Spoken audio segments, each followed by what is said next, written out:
ஆமா நார்மலான அரசியல் பார்ட்டி மாதிரி ஆயிரும், நார்மலா இருக்கக்கூடாது, நான் வந்து கொஞ்சம் நாள் கழிச்சு பேசுறேன் அப்படிங்கிறதுனால பேசுறாரு. இப்போ இந்த இவர் வீத லீடர் அப்படின்னு ஒரு பார்ட்டி வச்சிருக்காரு. அப்புறம் வந்து மாநாடு பொள்ளாச்சியில் போட்டாரு. அப்புறம் ஒரு ட்ரைனிங் சென்டர் மட்டும் வைக்க போகிறோம், அதில் நாங்கள் 1 லட்சம் பேரை 1 லட்சத்துக்குள்ள இது ட்ரெயின் பண்ண போகிறோம், எல்லாம் வந்து அந்த கோயம்புத்தூர் பொள்ளாச்சி அந்த பகுதியிலே பண்ணுறாரு.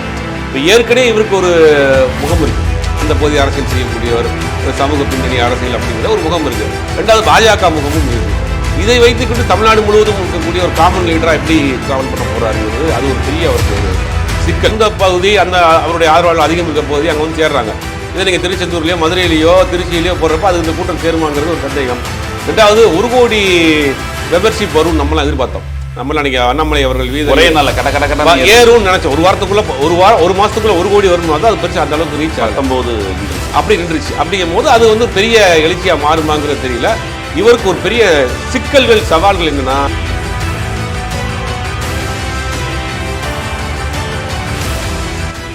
விஜய் அரசியல் வந்ததுக்கு பிறகு பல பேருக்கு பல சினிமா நடிகர்கள் இன்னைக்கு வந்து அரசியல்வாதி ஆக போறாங்களாம்.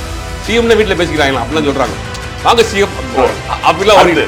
அடுத்து ஏன் நாங்கள்லாம் சிஎம் ஆகக்கூடாதா, நாங்கள்லாம் வீடு வாங்கக்கூடாதா, ஒரு நடிகர் கூட கட்சி கொடி அந்த கட்சி அவர்லாம் வந்து இப்போ சிஎம்ஐ வாழ்ந்துட்டு இருக்காருங்கிறாங்க. தனிப்பட்ட தாக்குதல்லாம் ரொம்ப போது திமுகவுக்கு என்ன ஆச்சுன்னு தெரியல. பல எதிர்கட்சியா பல வருஷம் இருந்த கட்சி பல பேரை நிதானம் இழந்துட்டாங்க, நிதானம் தவறுகிறார்கள் அப்படிங்கிறதுல மாற்று கருத்து கிடையாது. ஆரோக்கியமான அரசியல் செய்யுங்க.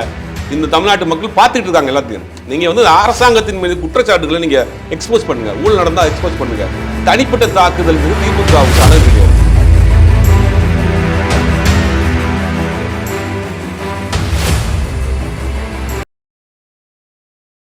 வணக்கம், இது செய்தி மலரின் நேர்காணல் நிகழ்ச்சி. இன்றைய நிகழ்ச்சியில் கலந்து கொண்டு தன்னுடைய கருத்துக்களை தெரிவிப்பதற்காக பத்திரிகையாளரும் அரசியல் விமர்சகருமான சுபேர் அவர்களை சந்திக்கவிருக்கிறோம். வணக்கம். வணக்கம்.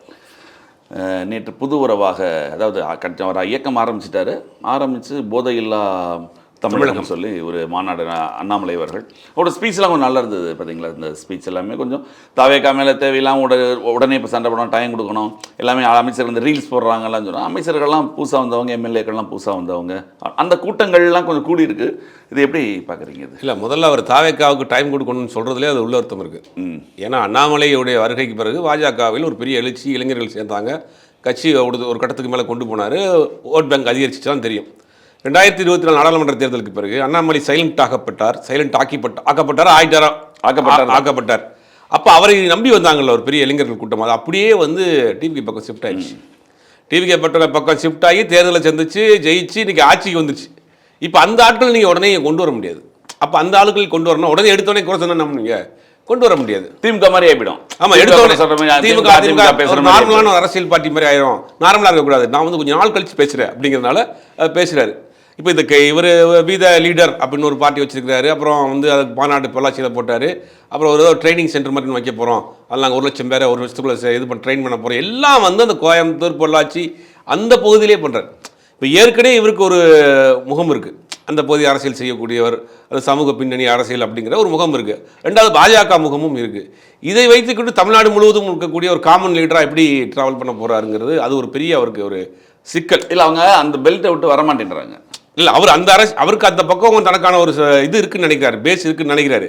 பட் அதுவே வந்து போதுமானதாக இருக்காது. அவங்களுக்கு தமிழ்நாடு முழுக்க அரசியல் பண்ணுமே. இல்லை, அதுதான் திருச்செந்தூர் இதை போட்டிருக்கு. நெக்ஸ்ட் அடுத்தடுத்து போகிறான்னு சொன்னாலும் கூட பெரும்பான்மையான அங்கே தான் பண்ணுறாரு. அந்த கட்சியுடைய சென்னையில் ஆஃபீஸ் இருக்காங்கிறது பல பேருக்கு தெரியாது.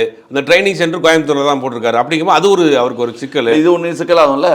இது வரைக்கும் இந்த கூட்டம் வந்ததுல நேற்று இந்த கூட்டத்தை அடுத்து திருச்செந்தூரில் வரலைன்னா கம்பேர் பண்ணுவாங்க. அது ஒரு சிக்கல் இருக்குது. இப்போ அவர் சொந்த பகுதி, அந்த அவருடைய ஆதரவாளர் அதிகம் இருக்க பகுதி அங்கே வந்து சேர்றாங்க. இதை நீங்கள் திருச்செந்தூர்லையோ மதுரையிலையோ திருச்சியிலையோ போடுறப்ப அது இந்த கூட்டம் சேருமாங்கிறது ஒரு சந்தேகம். ரெண்டாவது 1 கோடி மெம்பர்ஷிப் வரும் நம்மளாம் எதிர்பார்த்தோம். நம்மளாம் அன்றைக்கி அண்ணாமலை அவர்கள் வீத ஒரே நாள் கடை ஏறும்னு நினச்சோம். ஒரு வாரத்துக்குள்ளே ஒரு மாதத்துக்குள்ளே 1 கோடி வரணும். அது பெருசு அந்த அளவுக்கு ரீச் 19 நின்றுச்சு. அப்படிங்கும் போது அது வந்து பெரிய எழுச்சியாக மாறுமாங்கிறது தெரியல. இவருக்கு ஒரு பெரிய சிக்கல்கள் சவால்கள் என்னன்னா, இவருக்கு அந்த கொங்கு பகுதி அரசியல் பண்ணக்கூடியவங்கிற முகம் இருக்கு. பாஜகவுடைய ஆசீர்வாதத்தோடு அரசியலுக்கு வந்திருக்கிறாருங்கிறதுல நீங்க மறக்கவே முடியாது. நீங்க ஸ்டாம்ப் பத்தி பி டீம் முதல் நாள் கட்சி ஆரம்பிக்கிற நாளைக்கு முன்னாடியே உள்துறை அமைச்சரையும் பிரதமரையும் சந்திச்சு வாழ்த்து வாங்கிட்டு வந்து கட்சி ஆரம்பிச்சாரு. புதுசா நான் வந்து உங்களை திட்ட போறேன் வாழ்த்துக்கன்னு சொன்னா என்ன பண்ண முடியும்? அப்ப இது எப்படி நம்புவாங்க தமிழ்நாட்டு மக்கள்? பட் அதான் ஒரு ட்ரை பண்ணுறாரு, ஒரு ட்ரை பண்ணி நம்ம ஒரு புதிய அரசியலை கொண்டு போவோம். விஜய் வந்த பிறகு நம்மளும் ஒரு விஜய் அரசியலுக்கு வந்ததுக்கு பிறகு பல பேருக்கு அரசியல் பேச ஆரம்பிச்சு. பல சினிமா நடிகர்கள் இன்னைக்கு வந்து அரசியல்வாதி ஆக போகிறாங்களாம். சிஎம்னு வீட்டில் பேசிக்கிறாங்களாம், அப்படிலாம் சொல்கிறாங்க. வாங்க சிஎம் அப்படிலாம் அடுத்து ஏன் நாங்கள்லாம் சிஎம் ஆகக்கூடாதா, நாங்கள்லாம் வீடு வாங்கக்கூடாதா? ஒரு நடிகர் கூட கட்சி கொடி அந்த கட்சி அவர்லாம் வந்து இப்போ சிஎம்ஐ வாழ்ந்துட்டு இருக்காருன்றாங்க. அப்படி பல பேர் வாழ்ந்துருக்கு. கான்வாய் கேட்க போறாங்க. ஆமா, கேட்டாலும் கேட்பாங்க சிஎம் கால்வாய் இல்லை வீட் அவன் கான்வாய் மாதிரி ஒரு காரை வாங்கி முன்னாடி பின்னாடி போறப்ப 2 காரை ஓட்டிட்டு போக வேண்டியதான். கவர்மெண்ட் கான்வாய் தானே வச்சுதாங்க பிரச்சனை. காசு வச்சுக்க 2 இனோவா வாங்கி கருப்பு கலர் பெயிண்ட் அடிச்சு 2 பாடி கார்ட்ஸ் 2 பாடி கருப்பு கலர் கருப்பு சட்டை பண்ணி ஈஸியா கிடைக்கும்ல. போறப்ப ஒரு நீங்க சாலி கிராமத்துல ஒருத்தர் இருந்தார் தெரியுமா, அவங்க அப்படி வாழ்ந்துருந்தார் தெரியுமா, லாயர். அவர் கருப்பு செட்டப் போட்டு கண்ணாடி போட்டு போறப்ப 4 பேர் முன்னாடி வருவாங்க அப்படியே கொஞ்ச நாள் வாழ்ந்துட்டு இருந்தார். அந்த மாதிரி நடிகர்கள் பவுன்சர்ஸை கூப்பிட்டு வருவாங்க. அதனால கருப்பு கலர் இனோவா வாங்கி 4 பேரை தொங்க விட்டுட்டு இவரும் போறப்ப போயிட்டு வாழ்ந்துட்டு போயிடலாம் போல. அப்படி பல பேர் கனவுல சினிமாவில் ஏற்கனவே பவுன்சர்ஸ் வச்சிருக்காங்க. அவங்க ஆள் வராட்டி இந்த வடிவேல் ஒரு படத்துல தொங்கிட்டு போனுங்க, தொங்கிட்டு போயிட்டா ரோட்டை விலக்கி விட்டோம்னா அவன் சிஎம்னு சொல்லிடலாம். அந்த மாதிரி இன்னைக்கு நிறைய சினிமா நடிகர்கள் கிளம்பியிருக்காங்க. அதுல வந்து இது வந்து என்னன்னா, விஜய் முதல்ல சினிமா நடிச்சா இருப்பாங்க. நாளை தீர்ப்பு நடிச்சு அந்த படம் வந்து அடுத்த படம் நாளை தீர்ப்பு சுமாராக போச்சு, அடுத்த படம் ஹிட் அப்படின்னு ஒரு பெரிய நடிகராக உருவாயிட்டார். உருவான பிறகு பல நடிகர்கள், பல தயாரிப்பாளர்கள், பல இயக்குநர்கள் தன் தம்பியை மகனை கொண்டு வந்து போட்டு கையை சுட்டு பல பேர் ஒன்றும் போயிட்டாங்க. அது நடந்துச்சு. மகன் இல்லாதவங்க கஷ்டப்பட்டு மச்சினை கொண்டு படம் எடுத்தாங்க. ஆர் சுந்தராஜன் மச்சினை படம் எடுத்தாரு. ஒயிலாட்டன் ஒரு படம் தான் இப்போ டைரக்டர் ஆனார். நளினி தம்பி, அப்புறம் வந்துட்டு நம்ம நிறைய பேர் சொல்ல அம்பிகா தம்பி, நிறைய ஒரு லிஸ்ட். அந்த ஊர்வசி தம்பின்னு ஒரு பெரிய வாரிசுகள் பழைய ஏன் நம்ம சத்யன் மாதம்பட்டி சிவகுமாரோட பையன் சத்யன் வந்து அவரை வச்சு 2-3 படம் எடுத்து பெரிய அளவில் பொருளாதார ரீதியாக நஷ்டமாக பண்ணாங்க. இப்படி பல பேர் சினிமாவில் வந்து விஜயை பார்த்து கையை சூடு போட்டு கொண்டவர்கள். விஜயகாந்த் விஜய் நடிச்சார்ல செந்தூரப்பாண்டி, அது மாதிரி சத்யராஜ் வச்சு சத்யன் வச்சு பார்த்தா ஒன்றும் செல்ஃப் எடுக்கல. பல பேர் கையை சொல்லிட்டாங்க. இப்போ அரசியலில் வந்தோன்னே ஓகே அரசியல் ரொம்ப சிம்பிள் போல. 2 வருஷத்துக்கு முன்னாடி ஏன்னா விஜய் போய் பாச்சுன்னா கூட்டம் சேரும், நீங்கள் ஜனக்கா சேருமா அது தெரியல உங்களுக்கு ஒன்றும். அதை வந்து வச்சு என்ன பண்ணலான்னு பல பேர் இறங்கிட்டு இருக்காங்க. அதில் அண்ணாமலை அரசியலிருந்தே ஒரு வரவு நம்ம ட்ரை பண்ணி பார்க்கலான்னு இருக்காரு. அவருக்கு அக்மார்க் ஸ்டாம்ப் ஒட்டி இருக்கு. அதை வந்து அவர் உடைச்சலாம் வந்து ட்ரை பண்ணி எவ்வளோ நாள் கொண்டு போகிறாரு. அவர் தீக்கால போய் சேர்ந்தாலும் ஒத்துக்க மாட்டாங்க. பாஜகவில் திருப்பி சேர்ந்தாலும் ஒத்துக்கிறாங்க தெரியல. ஏன்னா அந்த அளவுக்கு அவருக்கு எதிர்ப்பா இருக்கு. இவர் கருப்பு சட்டை போட்டு நான் வந்து திராவிட கழகம், நான் வந்து குரலை மாற்றி நான் திராவிடன்னு பேசினாலும் ஒத்துக்க மாட்டாங்க. வாய்ப்பு பாஜகவில் போய் சேர்ந்தாலுமே இவர் ஒத்துக்குவாங்களாங்கிறது தெரியல. அந்த அளவுக்கு அங்கேயும் அவருக்கு எதிர்ப்பு ஆதரவும் இருக்கு. அதில் பார்ப்போம், ட்ரை பண்ணுறாரு. யாரையும் நம்ம வந்து குறைத்து மதிப்பிட வேண்டாம். வெல்கம், வரட்டும், முயற்சி பண்ணட்டும். நல்ல முயற்சி. ஆனால் போதை இல்லாத தமிழகம், ஒவ்வொரு பள்ளிகள்லையும் வந்து போதைக்கான விழிப்புணர்வு இது பண்ணணும் அப்படிங்கிறாரு. சில விஷயங்கள்லாம் பண்ணுறாரு. நல்ல அந்த ஐடியாலஜியாக பார்க்குறப்போ நல்ல விஷயம்லாம் பண்ணுறாரு. ஐடியாலஜிக்கல் இல்லை, அவருடைய திட்டங்கள் நல்லா இருக்கு. பட் அதை வெயிட் பண்ணி பார்ப்போம் எந்த அளவுக்கு அவருடைய அரசியல் போகுது, எவ்வளோ ஃபாஸ்ட்டாக இருக்கிறாரு, எவ்வளோ பேர் சேர்றாங்க, மக்கள் எப்படி ஏற்றுக்கிறாங்க அப்படிங்கிறதுலாம் இனி வருகிற காலத்துலாம் தெரியும். இப்போ முதல்வர் விஜய் கரூரில் குற்றம் சாட்டப்போ சொன்னார்ல, சிங்கப்பூரில் போய் ஒளிஞ்சுக்கிட்டாருன்னு. அவர் சிங்கப்பூர்லேருந்து ஒரு வீரமுடன் ஒரு பிரச்சனை, ஒரு செய்தியாளர் சந்திப்பையும் நடத்திட்டாரு. அதாவது ஒரு உழைப்பால் உயர்ந்தவர் ஒருத்தர். அதாவது தன்னுடைய வாழ்க்கையை ஒரு பஸ் கண்டக்டர் ஆரம்பிச்சு படிப்படியாக தன் உழைப்பால், எப்படி ரஜினிகாந்த் வந்து பஸ் கண்டக்டர் ஆரம்பிச்சு சூப்பர் ஸ்டாராக போனார் இல்லையா, அந்த மாதிரி தன்னுடைய வாழ்க்கையை ஒரு பஸ் கண்டக்டர் ஆரம்பிச்சு படிப்படியாக உயர்ந்து ஒரு கலைக்கல்லூரி, ஒரு பொறியியல் கல்லூரி, ஒரு மருத்துவக் கல்லூரி கட்டி, ஒரு சிபிஎஸ்சி பள்ளிக்கூடம் ஒரு கண்டக்டர் இருக்காரு. அவர் இருப்பாரு. அரசியல் இருந்தாரா? அவர் பையனை காலேஜில் சேர்க்க அவர் அரசியல் இருந்தாரா? அவர் அரசியல் இருக்காரா? படிப்படியா தன்னுடைய உழைப்பால் உயர்ந்த உத்தமருங்க. நீங்க அவரை போய்கிட்டு இன்னைக்கு ஊழல் பண்ணிட்டாரு சொல்ல முடியாது. ஒரு உழைப்புக்கு எடுத்துக்காட்டாக இருக்கிறவர் அவர். தன்னுடைய வாழ்க்கையை அதிமுக தொடங்கி, அப்ப அதிமுக அந்த ஆரம்பிச்ச காலத்துல கையில வந்து எம்ஜிஆருடைய பச்சை குத்திக்கிறாங்க. அப்பல இன்னைக்கும் எம்ஜிஆருடைய பச்சையை கையில் எல்லாரும் கத்திருப்பாங்க. அது மாதிரி இவரும் குத்திருக்காரு. அப்படி தன்னுடைய வாழ்க்கையை தொடங்கி அங்கிருந்து அப்படியே மெதுவாக அதிமுக உணவுத்துறை அமைச்சர், நெடுஞ்சாலைத்துறை அமைச்சர், பல பொறுப்புகள் இருந்து முக்கிய பதவியிலிருந்து நாட்டுக்காக ஒரு பெரிய தியாகத்தை செஞ்சு உழைச்சு நீங்க பல கல்லூரிகளை கட்டி பொதுமக்களுக்கு சேவை செஞ்சு எல்லாம் ஃப்ரீயா விட்டுருக்காங்க. ஆமா, அவரை வந்து நீங்க வந்து ஊழல் செஞ்சுட்டாரு. சிங்கப்பூர்ல ஒளிஞ்சேன்னு சொல்ல தலைமுறை அவர் 25ஆம் தேதி டிக்கெட் போட்டிருக்காரு. அதெல்லாம் வந்து நீங்க என்ன நினைச்சீங்க? போட 25 தெரியும். ஆமா, இதான் நடக்க போகுதுன்னு 25ஆம் தேதி டிக்கெட் போட்டு வச்சிருந்திருக்காரு. நீங்க அவரை வந்து நீங்க வந்து இன்னொன்னு முக்கியமா இலக்கியவாதி, எழுத்தாளர், அப்படிப்பட்ட ஒரு ஆளை வந்து அந்த ஒரு சிங்கப்பூர்ல இருந்த ஒரு 10 நாள் இருந்தாரா, 10 நாளும் இலக்கிய உலகுக்கு பேரிழப்பு. அவருடைய கவிதைகளை படிக்காம பல பேருக்கு மண்டை காஞ்சி வச்சுங்களேன். அப்படிப்பட்டவர் வர்றாரு. அவர் வர்றப்ப என்ன சொல்றாரு? அவர் நாங்க ஓடல, ஒளியல, எதுக்கு அஞ்ச மாட்டான். அப்படி எங்களை வந்து வளர்க்கல. அப்படி எங்களை வளர்க்கல. யார் வளர்த்தா? ஸ்டாலின் வந்து அவர் வந்து டெய்லி இவரத்தை வளர்த்தாரா? அப்ப உதயநிதிலாம் தானா வளர்ந்துட்டாரா? அப்படி எங்களை வளர்க்கல, எங்களை அடக்கல. இந்த பணங்காட்டு நரி இந்த சலசல அஞ்சாது, இதாங்க ஓடல ஒளியல அப்படின்னு தெளிவா சொல்லிட்டாப்லையே. அதுக்கு நம்ம எவனா சேனல் இருக்க பையன் சேட்டை பிடிச்ச பையன் நீதிக்கு தலைவணங்க மாட்டேன் அப்படின்னு போட்டு கீழே போட்டாங்க. ஒரு படத்துல அடிக்க போறாரு போல இவரு. அவர் எம்ஜிஆர் ரசிகர். ஒரு நீதிக்கு தலைவனுக்கு படத்தை ரீமேக் எடுக்க போறாங்க போல, இவர் நடிக்க போறாரு என்னன்னு தெரியல. சேட்டை பிடிச்ச வயலு அதை எடுத்து போட்டாங்க. அது சொல்லியிருக்காப்ல, இந்த நீதிக்கு தலைவணங்க வேண்டாப்ல. உடனே அவர் போட்டோ போட்டு நீதிக்கு தலைவணங்க ஏன் வேலை அப்படின்னு போட்டு விரைவில் அப்படி போட்டாங்க. அது மட்டும் தான் போடல. எவ்வளவு குசு போட்டுறாங்க பாருங்க அவரை வச்சுக்கிட்டு. அவர் அது சொன்னா அப்படி தெரியுமா, எனக்கு சுகர் இருக்கு, பிரஷர் இருக்கு, அலர்ஜி இருக்காங்க அவருக்கு. அலர்ஜி வந்து ஒரு இன்ஜெக்ஷன் போட்டு 3 நாள் அப்சர்வேஷன் போறதா இன்னொரு இன்ஜெக்ஷன் பண்ண முடியுமா? இவ்வளவு நோயை வச்சுட்டு சமுதாயத்துக்காக அவர் பார்வையிடக்கூடிய டாக்டர் கூட லிங்க் ஸ்வாங் எப்பயுமே வந்து சிங்கப்பூர்ல தான் ட்ரீட்மெண்ட் பண்ணுவாராம். அவருடைய சின்ன சிறு வயதுல இருந்து சிங்கப்பூர் தான் ட்ரீட்மெண்ட். கண்டக்டா இருக்கும்போதே சிங்கப்பூர்ல தான் ட்ரீட்மெண்ட். ஆனா இப்போ வந்து அவர் இந்த 3 நாள் அப்சர்வேஷன்ல இருக்கு. அதுக்கு தான் போய் திருவண்ணாமலையில இருந்து போகும்போது சிங்கப்பூர்ல டிக்கெட், ஆமா, அப்படியே திருச்சி வழி போயிருவார். திருச்சி அப்படிப்பட்டவர் வந்து இன்னைக்கு நீங்க வந்து போற போக்குல அவர் வந்து ஊழல் பண்ணிட்டாரு. அப்படியே என்ன பெரிய குற்றச்சாட்டு, வாய் புளித்ததோ மாங்காய் புளித்ததோ மாங்காய் புளித்ததோன்னு பேசக்கூடாது. எதிர்கட்சிகளுடைய அதிகார துஷ்பிரயோகத்தை பார்க்க கூடாது. நாங்க இதை விட பெருசா பார்த்தவங்க நாங்க. இப்பெல்லாம் நம்ம பேசினா கீழே வந்து கமெண்ட் போறாங்க, மிமிக்ரி பண்ணு கேட்டோம். நான் மிமிக்ரி ஆர்டிஸ்டா நம்ம விட்டா டான்ஸ்ல ஆட சொல்லுவாங்க போல. கவுண்டமணி படத்தை சொல்றாருல, விட்டா டான்ஸ் ஆட சொல்லுவாங்க. கமெண்ட்ல வந்து மிமிக்ரி பண்ண சொல்லி கேட்டுட்டு இருக்காங்க. அப்படிப்பட்ட ஒரு கல்வி சேவை செஞ்சுட்டு இருக்காரு, இலக்கிய சேவை செஞ்சுட்டு இருக்காரு. கல்வி தந்தை, இலக்கிய தந்தை, இப்படி பல பரிணாமங்களோட இருக்கிறவர் வந்துட்டு அதுல ஒரு குசு முடிச்ச தம்பி ஒருத்த கமெண்ட் போட்டிருக்காங்க கீழே, இவரை நோயை வச்சுக்கிட்டு ஏன் எவ்வளவு செஞ்சு அப்படின்னு. இதெல்லாம் தேவையாக இருக்கு. அவர் பாவம், அவருக்கு மேல என்னங்க குற்றச்சாட்டு? அவருக்கு என்ன குற்றச்சாட்டு அவர் மேல? பெருசா ஒண்ணும் இல்ல. ரோடு போட்டோம்ன்றாங்க, அங்க போட ரோட காணோம், கிணத்த காணாங்கிற மாதிரி அவர் மேல கம்ப்ளைண்ட். அவரா எடுத்துட்டு போனாரு, போடுறதாங்க அவர் பொறுப்பு, எடுக்கிறது அவர் ரோடா போடுறாரு. அவர் வந்து மிஷின் அவரா ஓட்டுறாரு, அவர் அந்த மண்ணை கொட்டுறாரு, அவர் கையெழுத்து போட்டுருப்பாரு. அது வந்து மலையில அடிச்சுட்டு போயிருக்கலாம், இல்ல வெயில உருகி போயிருக்கலாம், ரோடு உருகி போயிருக்கலாம். 2 இருந்துச்சு. ஒண்ணு வந்து அந்த பாலம் மழைனால அதிக மண் சரிவுனால வெயில் காலம் அதிகமா இருக்குங்க. இப்ப பாத்தீங்கன்னா வெஸ்டர்ன் கண்ட்ரீஸ்லாம் பார்த்தீங்கன்னா ரோடு உருது பார்த்தீங்களா? ரோடு உருது, கார்ல உருகிறதுக்கு இங்கே ரோடே இல்லையே. ரோடு உருகிருச்சுங்க, போட்ட ரோடு உருகிருச்சு. ஆமாம், ரோடு எங்கன்னா காணும் இருந்தால் காமிச்சிருப்போம்ல. ரோடு போட்டோம், உருகிருச்சு, இல்லை என்ன பண்ணுறது? நம்ம தேங்காய் சிரிசா போச்சு.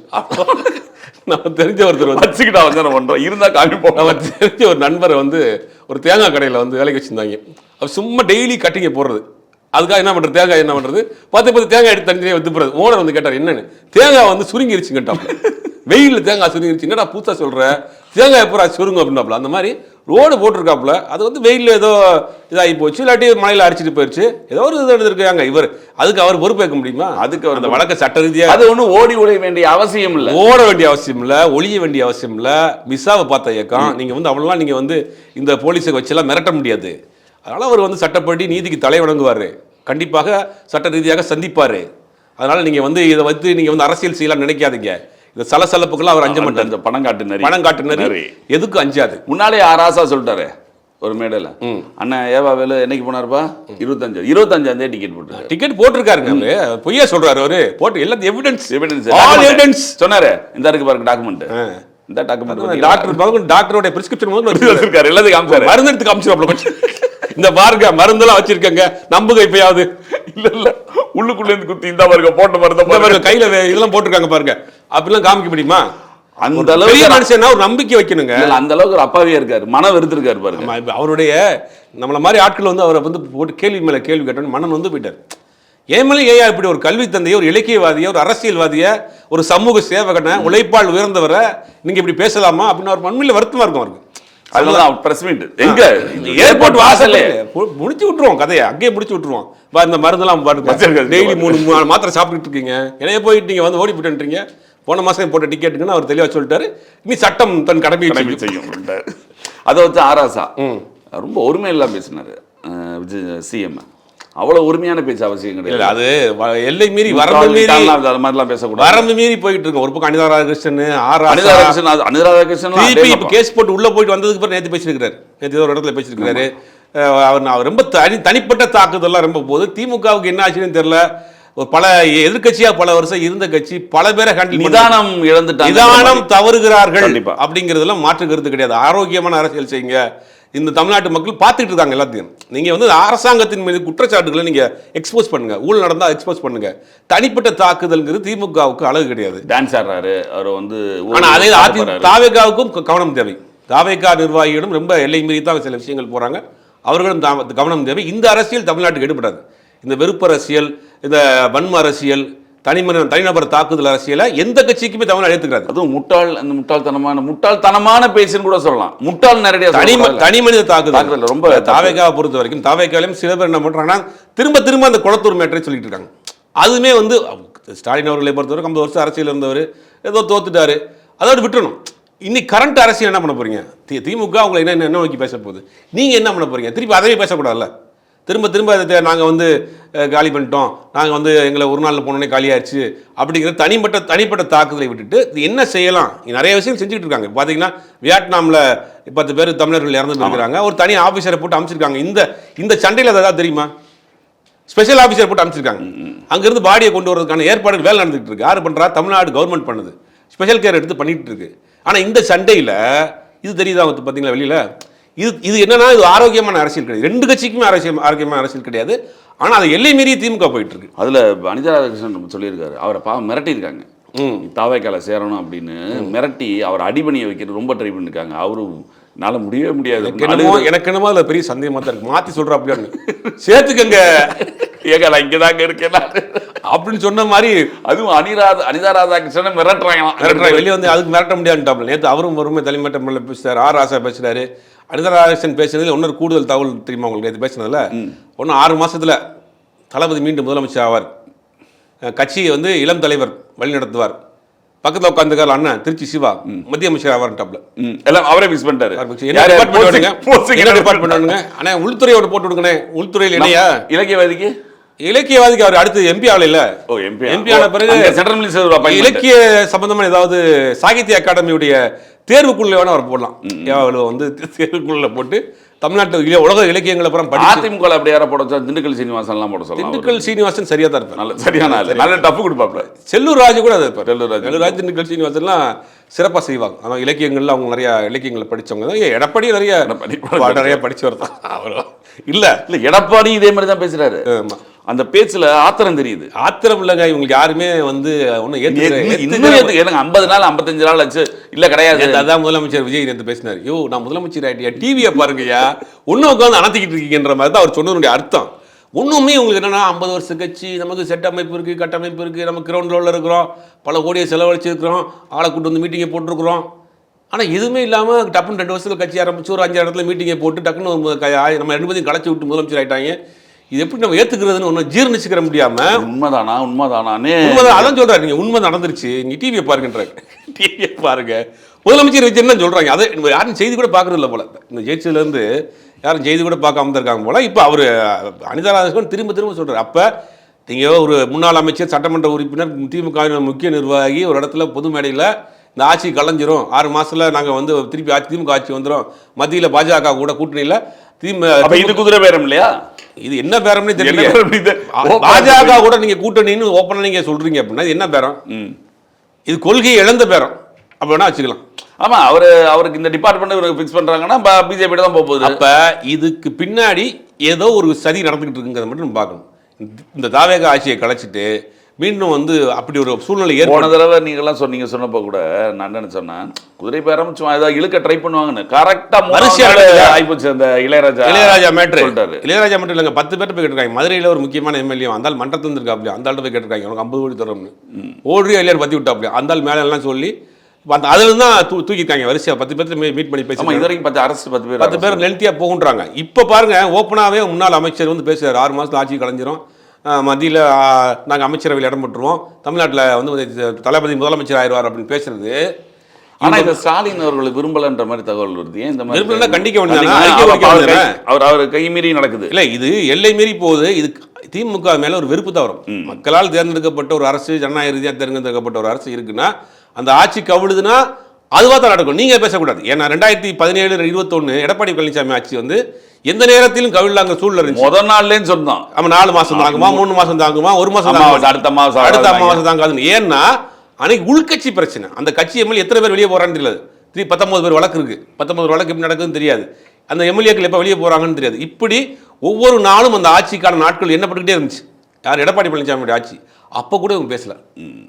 அப்போ கூட இந்த ஆட்சி கலைன்னு பேசலைங்க. எடப்பாடி ஆட்சி கலைன்னு பேசல. ஆனால் இந்த தாவேக அரசாங்கம் வந்ததுக்கு பிறகு தொடர்ந்து பேசுறாங்க. புது மேடைகளே பேசுறாங்க. நாங்கள் ஆட்சியை கலைக்க போறோம், கலைக்க போறோங்கிறத வந்து மறைமுகமாக சொல்ல கலைஞ்சிருன்றாங்க. எப்படி கலையும்? எப்படி கலையும்? அப்போ நீங்கள் முயற்சிகள் ஏதோ செஞ்சுக்கிட்டு இருக்கிறாங்க.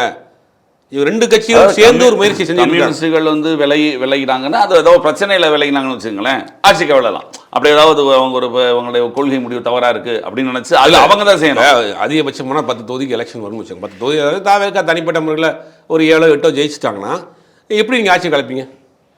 எப்படி கலப்பீங்க? 10 தொகுதிக்கு வருது, ஒரு 7 தொகுதியில் தாவேக்கா ஜெயிக்குது. ஆல்ரெடி 107 ஒரு 7 பார்த்துங்க. காங்கிரஸ் வந்து எழுதி கொடுத்தாங்க. உள்ளாட்சி 31 வரைக்கும் நம்ம தான் 31 வரைக்கும் அக்ரிமெண்ட் போட்டுக்கிறோம் அப்படின்னு போட்டாங்க. அதுவும் காங்கிரஸ் போகாது. காங்கிரஸ் எல்லாம் வாழ்க்கையில வந்து அமைச்சரவை காங்கிரஸோட முஸ்லீம் லீக் போகாது. விஜயே வந்து நீங்க போயிட்டு வாங்க அப்படின்னா கூட போக மாட்டாங்க. காங்கிரஸ் முஸ்லீம் லீக் வந்து முஸ்லீம் லீக் போகவே போகாது. எப்படிங்க போகும்? முஸ்லீம் லீக் எல்லாம் வந்து பல 50 வருஷமா அவங்க யோசிச்சு பார்த்துருக்க மாட்டாங்கல்ல. 50 வருஷமா அதிகபட்சமா 2 சீட்டு ஒரு வக்ஃப் போர்டு சேர்மன், அவ்வளவுதான். சீட் தோத்து போயிட்டாருன்னா வக்ஃப் போர்டு சேர்மன் கொடுப்பாங்க. இதுதான் நடக்கும். இன்னைக்கு அமைச்சரவையில் அமைச்சராக உட்காந்துருக்கிறாருங்க. காங்கிரஸ்ல வந்து கிட்டத்தட்ட 63க்கு பிறகு ஒரு 2 அமைச்சர் உள்ள உட்காந்து முக்கியமான போர்ட்போலியோல கல்வியும் சுற்றுலா தூக்கி விட்டா கூட இறங்க மாட்டாங்க உள்ள. விஜய நேரம் வந்து எங்களுக்கு ஆதரவு எங்களுக்கு வேண்டாம், போங்க, வேணாம் நான் இங்கே தான் இருப்போம், நாமளும் தாவேக்காக்கு மாறிக்கிறேன்றாங்க. அந்த அளவுக்கு அவங்க இருக்கிறாங்க. அப்போ எப்படி ஆட்சிக்கு வரும்? அப்ப நீங்க நீங்க ஏதாவது திருஸ்தல வேலை பண்றீங்க. நீங்க டெல்லியிலையும் துபாயிலையும் லண்டன்லயும் உட்காந்துக்கிட்டு ஏதோ திருஸ்தல வேலை பண்றீங்க. யார்கிட்டயும் டெல்லி அங்க போய் உட்காடுறீங்க. அங்க போய் உட்காந்துக்கிட்டு வேணா நாங்க அடிச்சதுல கொஞ்சம் தர்றோங்க, ஆட்சி கழிச்சு விடுங்க, எக்ஸ்ட்ரா கொஞ்சம் தர்றோங்க அப்படின்னு மேல இடத்துல டீலிங்க பேசிட்டு இருக்கீங்க. இது நீங்க நாளுக்கு நாள் நீங்க வந்து பலகீனமாகிட்டே போறீங்க. இதை இவங்க இன்னும் ஒன்றுன்னா, நீங்க யாரை வேணாம்னு சொன்னீங்களோ அவங்ககிட்ட போய் தினம் கம்ப்ளைண்ட் ஆளுநர்கிட்ட போய். ஆமா, ஆளுநர் போன நடை எடுத்து வர ஆளுநர்கிட்ட போய் குதிரை பேர் நடந்திருக்கு, எங்க நடந்திருக்கு, இந்த இருக்கு பேப்பர் காட்டு, என்னடா பேப்பர்ல இருக்குன்னு ஒன்னையும் காணா.